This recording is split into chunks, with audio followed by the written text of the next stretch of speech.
સુરતમાં પ્લેન બંધ થઈ જતા મારવા પડ્યા ધક્કા, વિડીયો થયો વાયરલ। સામાન્ય રીતે રસ્તા પર વાહન ખોટકાય તો તેને ધક્કા મારતા દ્રશ્યો જોયા હશે, પણ સુરત એરપોર્ટ પર એર એમ્બ્યુલન્સને લોકો ધક્કા મારતા હોય તેવો વિડીયો સામે આવ્યો છે। સુરત એરપોર્ટ પર એર એમ્બ્યુલન્સ રનવે પર જતા સમયે બંધ થઈ ગઈ, જેથી આ પ્લેનને પાર્કિંગ સાઇટ પર ખસેડવા માટે એરપોર્ટના ક્રૂ મેમ્બર્સ અને એરપોર્ટ ગ્રાઉન્ડ સ્ટાફને બોલાવવામાં આવ્યો, જેમને ધક્કા મારીને એર એમ્બ્યુલન્સને પાર્કિંગ સાઇટ પર ખસેડી। કહેવામાં આવી રહ્યું છે કે ટેકનિકલ ખામીના કારણે પ્લેન બંધ થઈ ગયું હતું। રનવે પર પહોંચે તે પહેલા જ પ્લેન અધ વચ્ચે બંધ થઈ ગયું હતું, જેથી તેને ખસેડવાની જરૂર ઊભી થઈ અને એરપોર્ટનો ગ્રાઉન્ડ સ્ટાફ પ્લેનને ખસેડવામાં જોતરાયો। ધક્કા મારીને ભારી જહેમત બાદ પ્લેનને પાર્કિંગ સાઇડમાં ખસેડ્યું। ગુજરાતના ખેડૂતો માટે આનંદના સમાચાર। રાજ્યમાં ચોમાસાની થઈ જશે વહેલી એન્ટ્રી, અંબાલાલ પટેલે કરી છે ખતરનાક આગાહી। ગુજરાતમાં હજુ તો ઉનાળો બરાબરનો માંડ જામ્યો છે। હજુ તો આકરી ગરમી 10 થી 15 દિવસથી પડી રહી છે, ત્યારે ગુજરાતીઓ પર ફરી એકવાર માવઠાનો ખતરો મંડરાઈ રહ્યો છે। હવામાન વિભાગે 7 દિવસ વરસાદની આગાહી કરી છે, તો હવામાન નિષ્ણાત અંબાલાલ પટેલે ખેડૂતોને હૈયે ટાઢક વડે તેવી આગાહી કરી છે। જે રીતે કાળઝાળ ગરમી પડી રહી છે તે જોતા ક્યારે વરસાદ આવશે તેવી ખેડૂતો કુદરતને આજીજી કરી રહ્યા છે, ત્યારે આ વર્ષે વહેલા ચોમાસાના સંકેત મળ્યા છે। હવામાન શાસ્ત્રી અંબાલાલ પટેલની નવી આગાહી ખુશ કરી દે તેવી છે। આ ખાતરીજનો પવન જોઈને હવામાન નિષ્ણાતે આ વર્ષે વહેલું ચોમાસું આવવાની ભવિષ્યવાણી કરી છે। વહેલા વરસાદની આગાહી કરાઈ છે। મે મહિનાના અંતમાં જૂનની શરૂઆતમાં અરબી સમુદ્રમાં ચક્રવાત સર્જાઈ શકે છે। બંગાળમાં ઉપસાગરમાં 16 મે થી મોટી હલચલ જોવા મળશે। 24 મે સુધી અંદમાન નિકોબાર ટાપુમાં ચોમાસું બેસી જશે। આ કારણે દક્ષિણ ભારતમાં ચોમાસું વહેલું આવશે। 24 મે થી 5 જૂન સુધી ફરી ગુજરાતમાં વરસાદ થશે। રોહિણી નક્ષત્રમાં ગુજરાતમાં થઈ શકે છે વરસાદ। 24 મે થી 5 જૂન સુધી રોહિણી નક્ષત્રમાં વરસાદ કેટલા ભાગ બચે છે। આ વખતે અખાત્રીજે નૈઋત્યનું પવન રહેતું હોવાથી ચોમાસું વહેલું આવશે। આ ઉપરાંત મેના અંતમાં જૂનની શરૂઆતમાં અરબસાગરમાં ચક્રવાત થશે। 16મી મે થી બંગાળ ઉપસાગરમાં ચક્રવાત થવાની શક્યતા છે। 16 થી 24 મેમાં અંદમાન નિકોબાર ટાપુ પર ચોમાસું બેસી જશે અને આ ચોમાસું જે છે એ હાલના દક્ષિણ સુધી બેસી શકે, પણ આ ચોમાસું નિરંતર ચોમાસું ગણી ન શકાય। હવામાનની નોંધ પ્રમાણે જે ચોમાસું આવશે તે ચોમાસું ખરું ગણી શકાશે। તો ગુજરાતીઓને હજુ ગરમીથી છુટકારો નહીં મળે। હજુ ગરમી ગઈ નથી, ફરી તપાવશે ગુજરાતને। 15 થી 20 મે ફરી ગુજરાતમાં તપાવશે ગરમી। હવામાન નિષ્ણાત અંબાલાલ પટેલે આગાહી કરી છે કે મધ્ય ગુજરાતના ભાગોમાં આકરી ગરમી પડશે। મધ્ય ગુજરાતમાં પારો 43 ડિગ્રીએ પહોંચી શકે છે।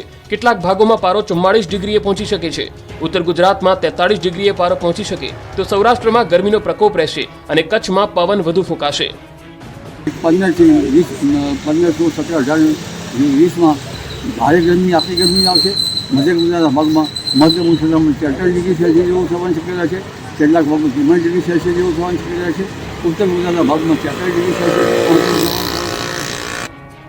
મહીસાગરના પ્રથમપુરમાં ફેર મતદાન પૂર્ણ થયું। કુલ 71.33% મતદાન નોંધાયું। મહીસાગરના પ્રથમપુરમાં બૂથ કેપ્ચરિંગ બાદ ફરી મતદાન થયું। બીજી વાર મતદાન થતા લોકોમાં ભારે ઉત્સાહ જોવા મળ્યો। મતદાન કરવા માટે ગ્રામજનો સવારથી લાઇનમાં ઉભા રહી ગયા હતા। બૂથને ક્રિટિકલ કેટેગરીમાં મૂકવામાં આવતા ચુસ્ત બંદોબસ્ત ગોઠવાયો હતો। એએસપી, પીઆઈ, પીએસઆઈ સહિતના પોલીસ જવાનો, મહિલા પીએસઆઈ, સીઆરપીએફની ટુકડી તૈનાત કરાઈ હતી। સાથે જ મેટલ ડિટેક્ટર, સીસીટીવી કેમેરા સહિતના અદ્યતન ઉપકરણો ગોઠવાયા હતા। કલેક્ટર, એસપી સહિતના અધિકારીઓ પણ મતદાન મથકે હાજર રહ્યા। પોલીસની હાજરીમાં મતદાન થયું। ગ્રામજનોએ ભયમુક્ત થઈ મતદાન કર્યું। 220 નંબરના પ્રથમપુર પોલિંગ બૂથ પર 618 પુરુષ મતદારો અને 606 મહિલા મતદારોએ ફરીથી પોતાનો મતાધિકારનો ઉપયોગ કર્યો, તો પોતાના જ લગ્ન હોવા છતાં વરરાજાએ મતદાન કર્યું। વરરાજાએ મતદાન કરી તમામ મતદારોને મતદાન કરવાનો સંદેશ આપ્યો હતો। ફરી મતદાન થતા દાહોદ બેઠકના જશવંતસિંહ ભાભોર પણ મતદાન બૂથ પર નિરીક્ષણ કરવા પહોંચ્યા હતા। અમરેલીના વિવાદ અંગે રૂપાલાએ બોલવાનું ટાળ્યું। સવાલ કરતા કહ્યું, બસ હવે રહેવા દો। શતાબ્દી મહોત્સવમાં હાજરી આપી હતી અને રાજકોટના પ્રેમગઢમાં હતો શતાબ્દી મહોત્સવ। પ્રેમગઢ ગામને 100 વર્ષ પૂર્ણ થતા શતાબ્દી મહોત્સવમાં તેઓએ હાજરી આપી હતી। ઉપવાસીઓની સાથે રામ રામ કરવા માટેનો અવસર આપ્યો। બધાનો આભાર। જય સૂર્યદેવ। હવે બસ હવે રહેવા દો। એ એટલા હાટું ના પાડે, મને ખબર હોય।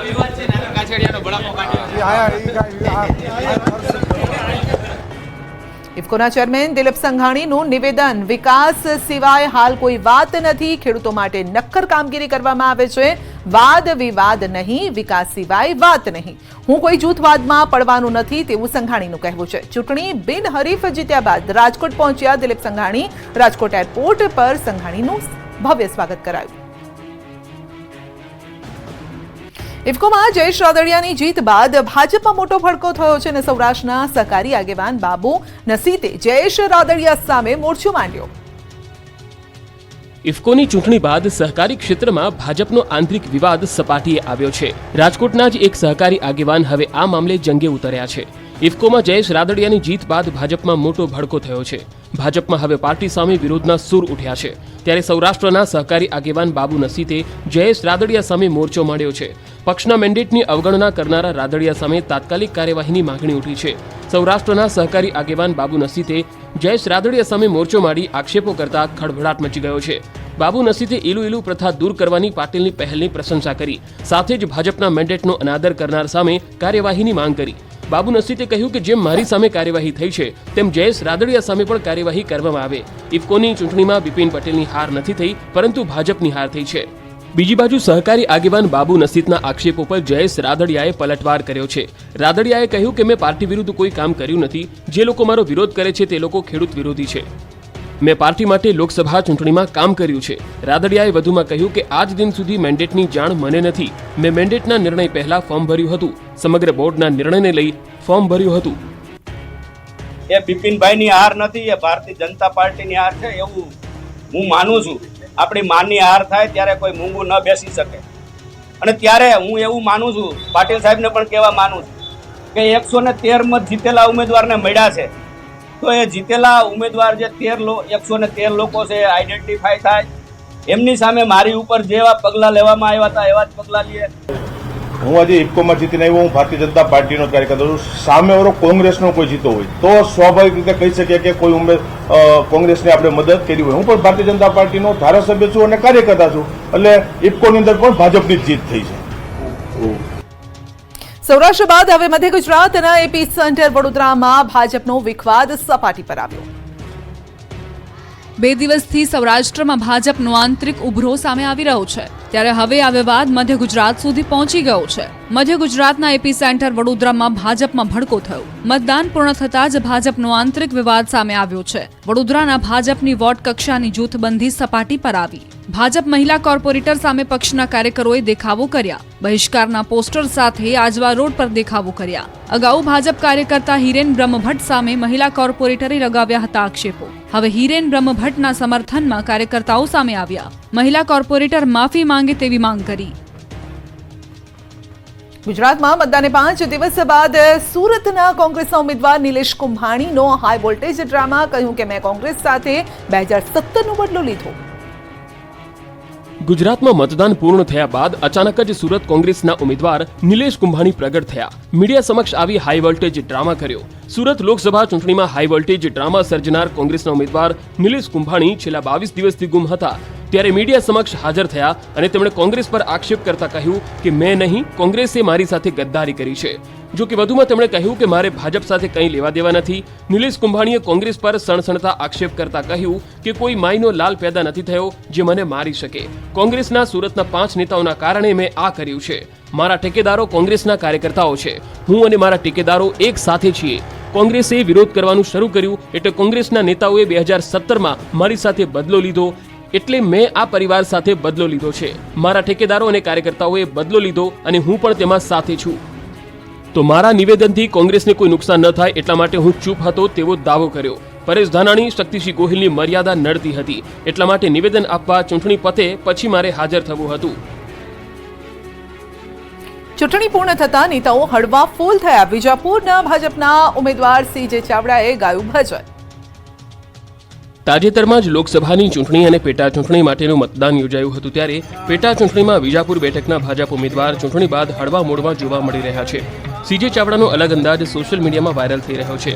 ચૂંટણી બાદ જાણે હળવાશ અનુભવતા હોય તેમ પામોલ ગામે તેઓ ભજન કીર્તન કરતા જોવા મળ્યા હતા. અલગ અંદાજમાં જોવા મળેલા CJ ચાવડાનો એક વિડીયો વાયરલ થઈ રહ્યો છે.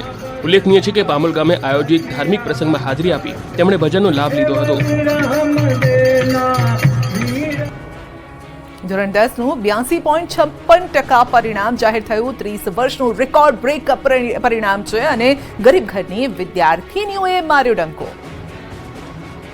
ગુજરાત માધ્યમિક અને ઉચ્ચતર માધ્યમિક શિક્ષણ બોર્ડ દ્વારા ગત માર્ચ માસમાં યોજાયેલી ધોરણ 10ની પરીક્ષાનું પરિણામ જાહેર કરવામાં આવ્યું. આ વર્ષે 82.56% રિઝલ્ટ આવ્યું છે, જ્યારે ગત વર્ષ 2023 કરતાં 17.94% પરિણામ વધ્યું છે.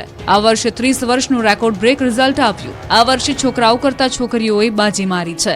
2023 કરતાં આ વર્ષે 17.94% વધુ પરિણામ આવ્યું છે. સૌથી વધુ ગાંધીનગર જિલ્લાનું 87.22% પરિણામ આવ્યું. સૌથી ઓછું પરિણામ 74.57% પોરબંદર જિલ્લાનું આવ્યું છે. રાજકોટનું પરિણામ ગયા વર્ષની સરખામણીએ 12.49% વધીને 85.23% આવ્યું છે. સારું પરિણામ આવતા વિદ્યાર્થીઓમાં ખુશીની લહેર.